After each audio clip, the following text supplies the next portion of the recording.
In this episode, we will create a basic structure so that we can keep prototyping with how much space we want, and so that we can focus on important features of the game.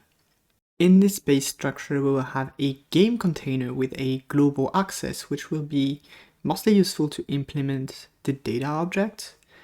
We will have a very basic way to display different scenes or views. So this is not a full user interface system. We will just use a simple tab container to be able to create different views, different prototypes, without having to go full Tetris mode with our first scene. And we will finish by creating a data object, which will be designed to be easily saved and loaded in the future, so that as long as you do respect the guidelines that I will give you for this data object, it doesn't matter when you implement saving and loading, it will be very easy to do, and it will be the exact same amount of work if you do it now or in 2 months. Let's not waste time and just begin by creating a new scene. So I will create a gray node which has nothing in particular, nothing specific, and that's going to be the game node. So I will save it, and instead of creating a file right away, in a folder, I will have a Singletons folder with my game folder in it, because my game scene is going to be a singleton. Make sure that you understand the singleton video if you don't know what they are. So with this scene, we will start by creating that singleton pattern. So we will name the class, okay. Then we will create a static variable reference, and we will initialize this class. This is our singleton pattern. We don't need anything more at the moment. So here we do have this empty scene, and what we will do is just add a tab container to this scene. So we will just adapt it to be a full rectangle so that it takes the entire screen. And the thing is that a tab container will automatically manage the different children nodes that you have, so that each node, each child, is one specific view. So here, for example, we can just drag and drop the first scene in there. It will create a tab, and we will be able, for example, to create a second tab, which is going to be second scene, and just we can create a label in there. Label, I will position it center and say that it is the second scene. Okay, so now we can just run that scene.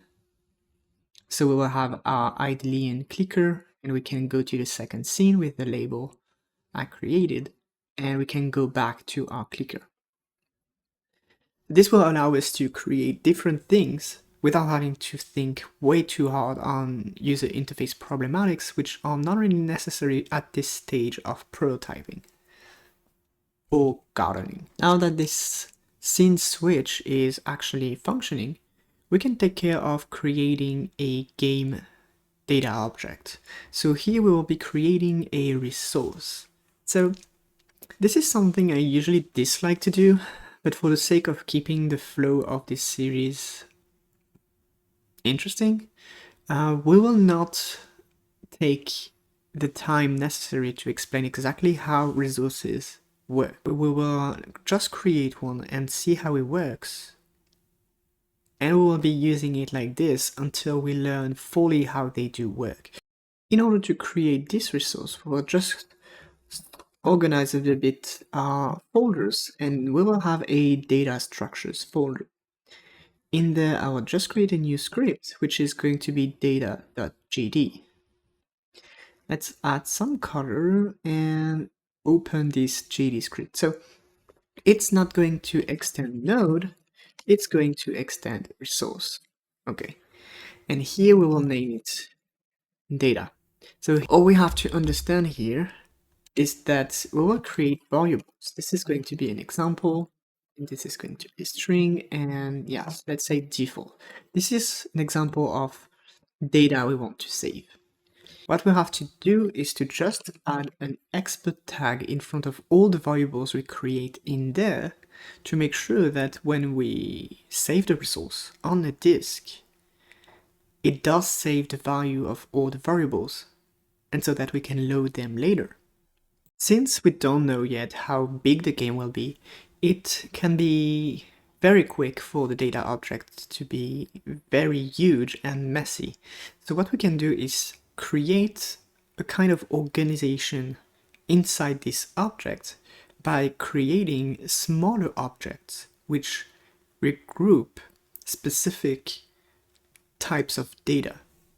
So for example, here I'm just gonna create a data folder to have all my data sub objects, and I will create a script in there which is going to be data resources.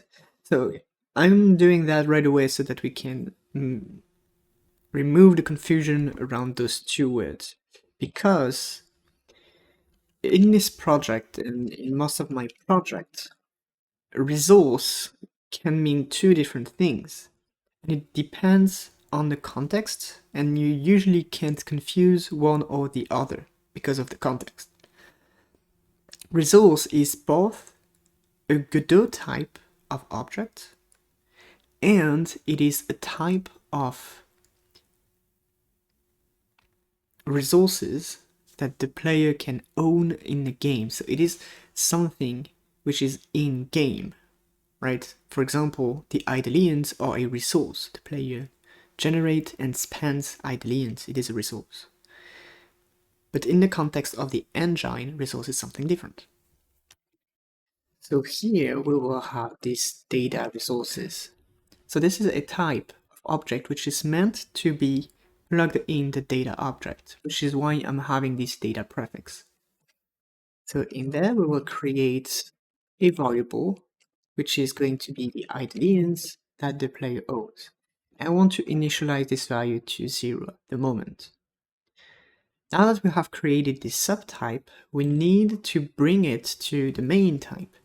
So in order to do this, we just have to create a variable. Okay, so here we will have an export variable, which is going to be resources and typed data resources. And all we have to do is use the constructor of data resources by calling on the new method, and there we have. We have this category of everything that is in resources here will also be within the data if we do reach the resources property. So at the moment, this is just the blueprint of the data object we have, so we do need to instantiate it somewhere in our game. And I've chosen to instantiate it in our game node. So here we'll just have a node data instantiated by creating a new data object and calling on the constructor of the data object. The situation is now that we do have a game container which can be accessed by anyone as long as they do call on the game.reference, and we have the main data object in there which can be accessed by other nodes. So if we go in our very first scene we have created in there, we do have a local variable for the idolian. So we can choose to remove this local variable and instead have a direct connection to the game data object so that we use the idolians from the game data and not the local one. Since we have deleted the local reference to the local idolians, we do have errors which is telling us exactly where we do have to plug the new data idolians here. Since we have several instances and may have even more in the future, we will create a reference to this data object in there. So here we have the data object type data, but it already exists, so we need to go fetch it somewhere. And it is within the game.ref.data. With this specific reference, we can now just say that the IDLEINs that we use are data.resources.IDLEINs. And this way we do correctly plug on the data resources IDLEINs. So from there we can run our scene, just generate a few IDLEINs and switch from one scene to another and see that at the moment the IDLEINs are saved because we do not close the game. If we close the game, IDLEINs are gone. This is more complex saving and loading, which will come much later, not yet. So anyway, that's all we'll be doing for this game container at the moment, because the next thing we will do is a bigger feature, so it will take an entire episode. I hope you do like this very small structure, as it will help you prototype things without having to waste too much time on unnecessary features, and so that you can focus on important things like your clicker, your upgrades, and your generators, etc., etc. So that's all for me, and I will see you in the next video.